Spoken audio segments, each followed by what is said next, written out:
महाराष्ट्र में साथियों दो चुनाव हुए हाल ही में और दोनों चुनाव में ऑल इंडिया मजलिस इत्तेहादुल मुस्लिमीन पार्टी ने एक अलग पहचान दिखाया।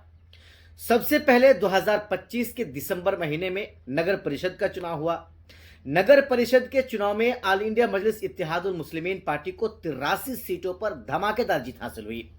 बाद में चुनाव जीतने के बाद 9 कांग्रेस पार्टी के नगर सेवक एमआईएम पार्टी में शामिल हो गए।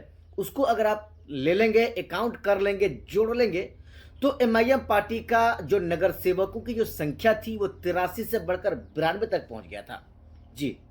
उसके बाद से 2026 के जनवरी महीने में ठीक जनवरी महीने में जब महानगर पालिका का चुनाव हुआ तो महानगर पालिका के चुनाव में जो परिणाम सामने आया, जो रिजल्ट सामने आई, वो हमारे और आपके सामने है। यकीनी तौर पर अगर मैं आपको कहूं या अगर मैं आपको बताऊं कि ये जो परिणाम हमारे और आपके सामने आया है ये बिल्कुल चौंकाने वाला परिणाम है तो गलत नहीं होगा। किसी ने सोचा ही तक नहीं था कि एमआईएम पार्टी को इतनी सीटों पर कामयाबी मिलेगी।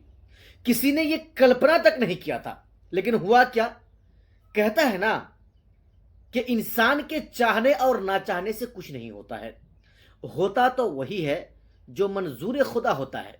जी हां, महानगर पालिका के इलेक्शन में चुनाव में एमआईएम पार्टी को जबरदस्त कामयाबी मिली और पिछले बार के महानगर पालिका के चुनाव से जो एमआईएम पार्टी के परिणाम था, यानी 56 सीटों पर एमआईएम पार्टी के उम्मीदवार जीते थे, उससे बढ़कर यानी 2 गुना से भी ज्यादा 125 सीटों पर इस बार हाल ही में हुए महानगर पालिका के चुनाव में एमआईएम पार्टी को कामयाबी मिली जी। खैर, नगर परिषद का चुनाव खत्म हो गया, महानगर पालिका का चुनाव खत्म हो गया, यानी बीएमसी का चुनाव खत्म हो गया। अब बारी आ गई है महाराष्ट्र में जिला परिषद के चुनाव का। जी, आप सही सुन रहे हैं। ऑल इंडिया मजलिस इत्तेहादुल मुस्लिमीन पार्टी इस तरह के मौकों को अपने पास से गंवाना नहीं चाहते हैं, कभी नहीं।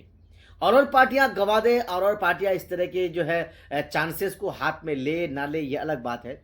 लेकिन एमआईएम पार्टी इस तरह के मौकों को कभी नहीं गंवाती है।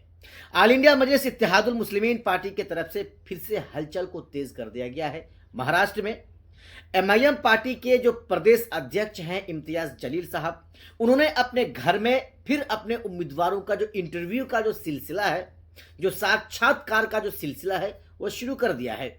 और आज इम्तियाज जलील साहब के घर में इंटरव्यू लिया जाएगा उम्मीदवारों का। जो लोग ये दावा कर रहे हैं कि एमआईएम पार्टी की टिकट मुझे मिले, मैं जिला परिषद का चुनाव लड़ूंगा, इस तरह के लोगों के लिए एमआईएम पार्टी के पूर्व विधायक और पूर्व सांसद और महाराष्ट्र के प्रदेश अध्यक्ष इम्तियाज जलील साहब ने अपने घर में वो इंटरव्यू का सिलसिला आज से शुरू कर रहे हैं। इम्तियाज जलील साहब ने कहा है कि जिला परिषद के चुनाव के लिए उम्मीदवारों का साक्षात्कार यानी इंटरव्यू का सिलसिला शुरू होगा और ऐसे लोगों को चिन्हित किया जाएगा जो हकीकत में टिकट का हकदार हो। यह बात अलग है कि टिकट के बंटवारे को लेकर के कुछ लोग नाराज होंगे, कुछ लोग खुश होंगे, यह बात अलग है। लेकिन ऐसे उम्मीदवारों की चिन्हित की जा रही है या जाएगी फिर से जो एमआईएम पार्टी के झोली में सीट लाकर डाल सके। जी हां, एमआईएम पार्टी की मकबूलियत अब इतनी बढ़ चुकी है, आप जानते ही हैं। बिहार में ओवैसी के 5 विधायक बन चुके हैं। जहां तक महाराष्ट्र की बात है तो 1 विधायक है, वहां से भी मालेगांव से मुफ्ती इस्माइल साहब हैं। हाल ही में नगर परिषद के चुनाव में ओवैसी के 92 नगर परिषद हैं, 83 तो ओरिजिनल में जीत कर आए हैं। और हाल ही में जब महानगर पालिका का चुनाव हुआ, इलेक्शन हुआ, तो उसमें भी 125 नगर सेवक एमआईएम पार्टी के खाते में है। यानी कि कुल मिलाकर माशाल्लाह जो लोकप्रियता है, जो लोगों के अंदर ओवैसी की चाहत है, वो बढ़ रही है, वो घटने वाली अब नहीं है।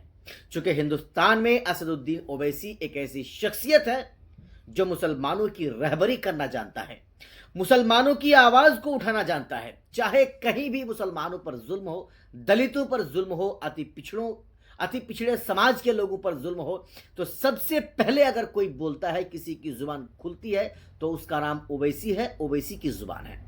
इसलिए साथियों, अब हिंदुस्तान का मुसलमान महाराष्ट्र, बिहार, उड़ीसा, झारखंड, पश्चिम बंगाल, इस तरह के जितने भी राज्य हैं जहां पर मुसलमानों की संख्या ज्यादा है, मुसलमानों की तादाद ज्यादा है, अब ऐसे मुसलमानों के दिलों में ओवैसी साहब राज करने लगे हैं। ओवैसी साहब राज करने लगे हैं और लोग ओवैसी के उम्मीदवारों को जिता रहे हैं। इस बात की सबूत हमें आपको देने की जरूरत नहीं है। इसलिए साथियों, महाराष्ट्र में फिर एक चुनाव आ रहा है, जिला परिषद का चुनाव आ रहा है और उस जिला परिषद के चुनाव में एमआईएम पार्टी की तरफ से अपनी तरफ से जो चहल पहल है उसको शुरू कर दी गई है, उसको बढ़ा दिया गया है। साथियों, आपको क्या लगता है, क्या जिस तरह से नगर परिषद के चुनाव में एमआईएम को कामयाबी मिली, जिस तरह से महानगर पालिका के चुनाव में एमआईएम को कामयाबी मिली, क्या जिला परिषद के चुनाव में भी एमआईएम पार्टी को कामयाबी मिलेगी? जी हां साथियों, आपको हमारे इस वीडियो के नीचे कमेंट बॉक्स में अपनी राय हमें बताना है।